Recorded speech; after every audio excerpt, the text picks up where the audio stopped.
perguntinha rápida. Para que serve esse diodo aqui, ó? Porque o que foi acrescentado de um buck para que a gente transformasse esse conversor em um forward? Foi acrescentado transformador,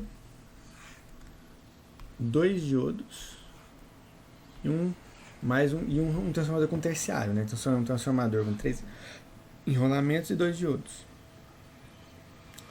Esse diodo a gente sabe para que ele serve. Melhor, para que ele serve? Então vamos lá. Esse diodo serve para quê? Esse diodo serve porque quando essa indutância de magnetização estivesse desmagnetizando por aqui, corrente circulando aqui, a tensão nesse enrolamento é mais e menos no não ponto, portanto aqui também vai ser mais e menos. E aqui também vai ser, ó, tem paralelo, mais e menos, VI. Então menos VI. Se não houvesse esse diodo, teria um curto-circuito aqui. Um diodo roda livre. Então eu preciso ter esse diodo para bloquear essa tensão.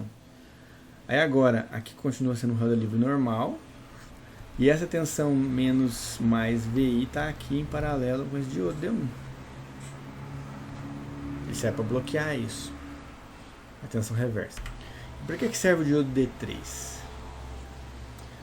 Obviamente ele serve para quê? Para que quando eu tiver esse interruptor conduzindo aqui, estou aplicando mais e menos aqui, mais e menos, mais e menos, aqui eu teria mais e menos. Aqui você teria um problema, porque se não tivesse esse diodo, teria uma fonte mais e menos VI aqui sendo aplicada, e do outro lado você teria um menos e mais. Ou seja, em um rolamento você estaria aplicando uma tensão e no outro essa tensão invertida. Tá meio óbvio que isso aqui ia dar problema, né? Provavelmente você está curto-circuitando sua fonte aí. Então a gente precisa desse diodo aqui para bloquear, tá? Essa tensão aqui VI para não ser aplicada nesse interruptor, nesse enrolamento. Vamos analisar rapidamente o conversor forward, a corrente delta ILM, que é a corrente de magnetização máxima. Ela pode acontecer quando tiver VI máximo e D mínimo, ou VI mínimo e D máximo, os dois extremos, tá?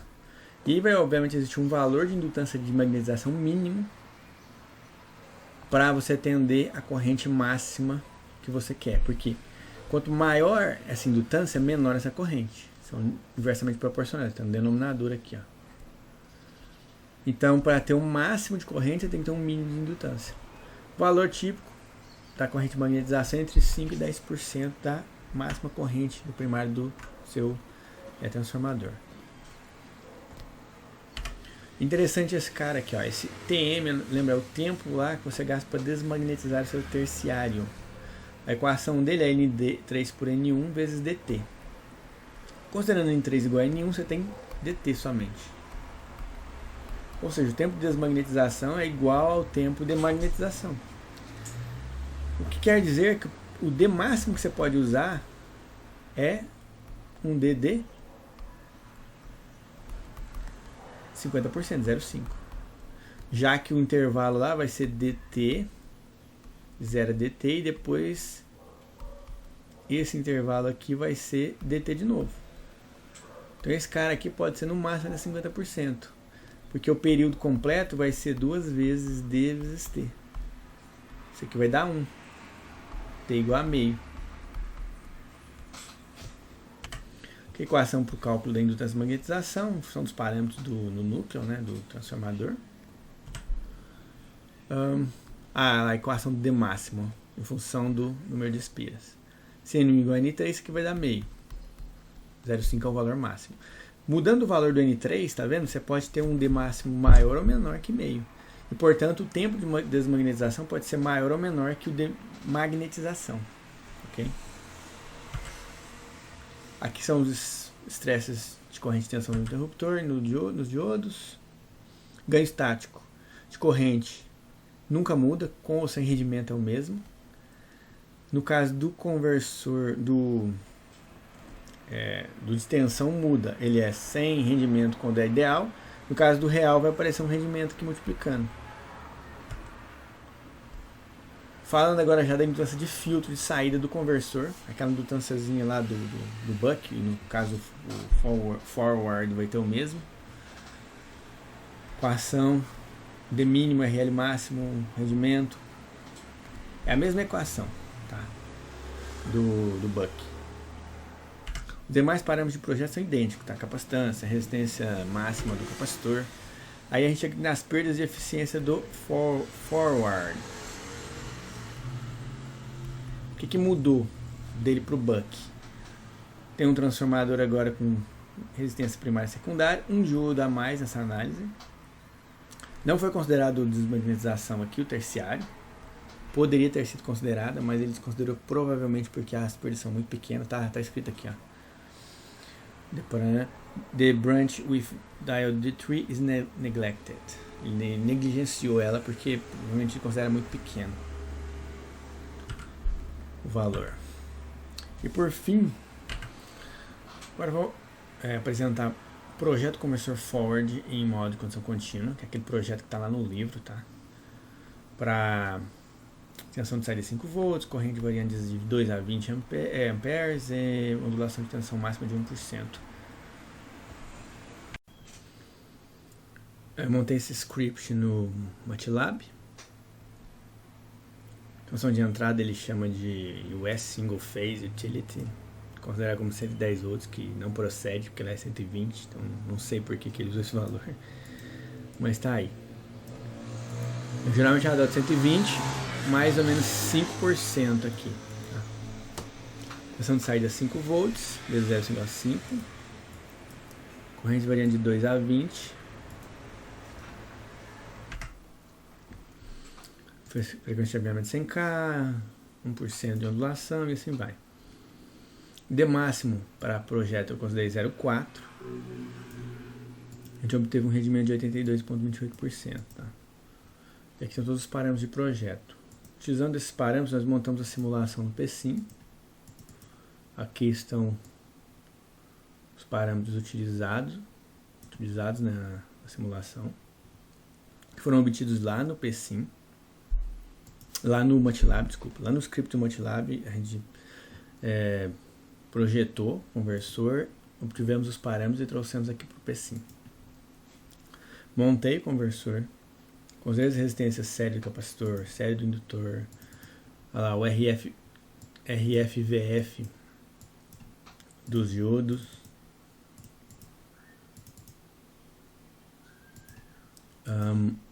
indutância e magnetização, resistência série do meu transformador nos 3 enrolamentos.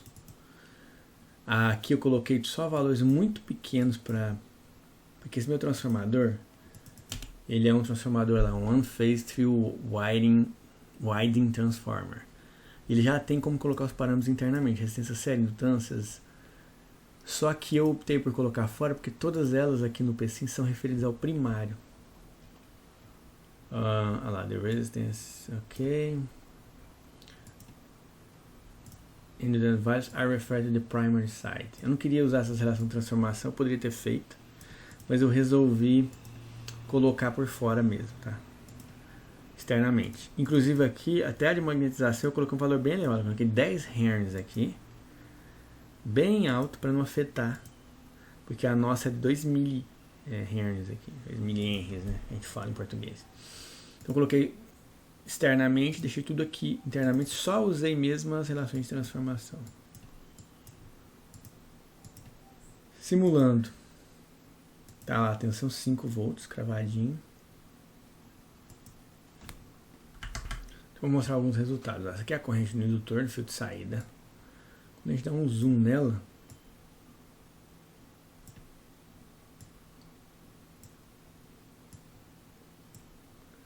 tá lá. Aqui é a corrente do interruptor. Existe uma diferença entre amplitudes nela que está relacionada com a relação de transformação usada. Aqui a relação de transformação é de 8 vezes, então eu vou pegar e vou compensar isso.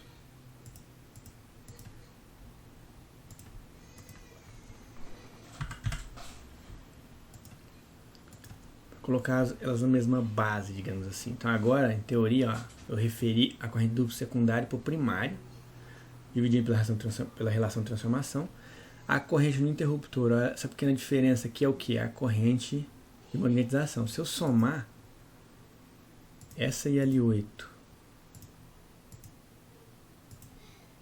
e LM mais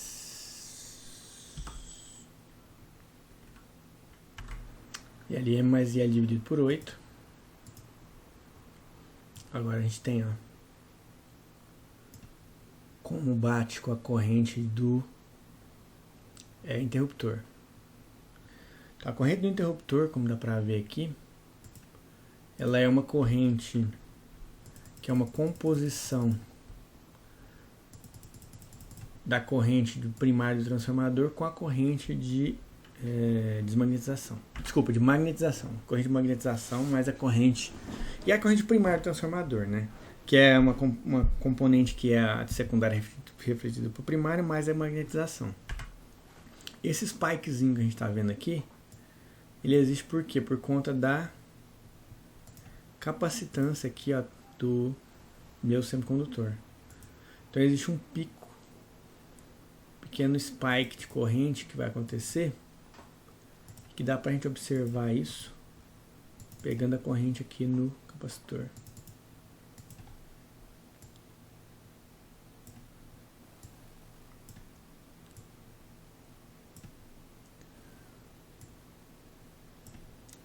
Se vocês observarem, ó, olha o que está acontecendo. Tem uma corrente carregando esse capacitor. Desculpa, sendo descarregada. O capacitor está descarregando e essa corrente circula pelo interruptor aqui nesse instante, tá vendo? Importante a gente olhar o seguinte: tensão de saída 5 volts, que era o requisito de projeto, maior carga 20 ampere, que era também requisito de projeto. Então vai lá, V alto 5 e zero máximo 20 ohms, 20 ampere. Então ó, a simulação está rodando perfeitamente. Então agora vamos falar sobre o conversor forward em DCM, Discontinuous Conduction Mode. O que vai mudar com relação ao conversor operando em modo contínuo? Vai existir um instante em que a corrente no indutor de filtro vai zerar.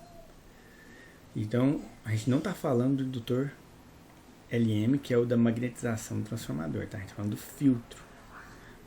O mesmo indutor que a gente utilizava no conversor Buck, para analisar o modo de condição contínua e descontínua. São os mesmos passos aqui anteriores, com exceção desse quarto passo aqui agora, essa quarta etapa, em que está aberto o diodo, está aberto o interruptor, está aberto o diodo aberto, sobrou só o capacitor agora fornecendo energia para a carga. Ó, vocês vão observar que tem essas pequenas diferenças agora no instante em que a corrente está descontínua, a tensão lá no indutor. Ah não, já era zero. A magnetização já era zero. Esse ponto aqui. Vai mudar é aqui, ó, no secundário. Olha lá, a corrente fica descontínua num determinado intervalo. Indutor de filtro de saída. A corrente de D2 zera. Nesse instante aqui. Tensão de D1 muda e assim vai. São esses detalhes aqui. Isso aqui, ó, tá errado. Ela zera, na verdade, tá?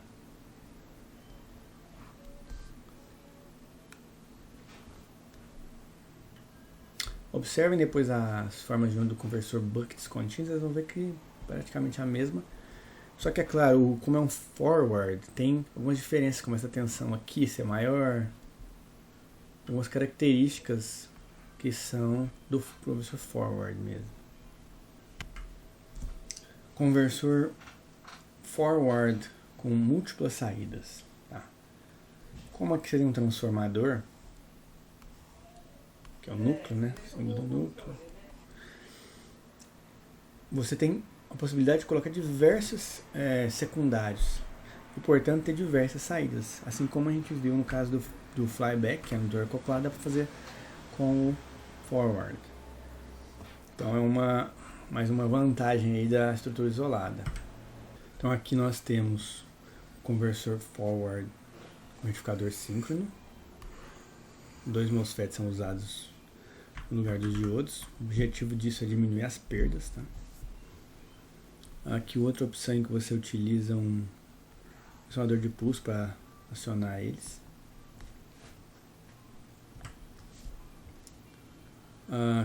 Grampeamento ativo, clamper. Qual que é o objetivo aqui? Isso aqui tem que ser usado na prática, que é criar uma forma de a gente dissipar a energia da distância de dispersão do transformador, ou dissipar, ou pelo menos redirecionar essa energia, tá? No caso aqui, ó, tá vendo? Tem um interruptor, um MOSFET e um capacitor. Então a energia da dispersão aqui é direcionada para esse capacitor. Quando isso vai acontecer, toda vez que esse interruptor abrir, esse vai fechar, para desviar a corrente de magnetização para cá. No momento que você abrir esse, você fecha esse. E esse capacitor se descarrega por aqui e joga essa corrente de volta para a fonte, tá?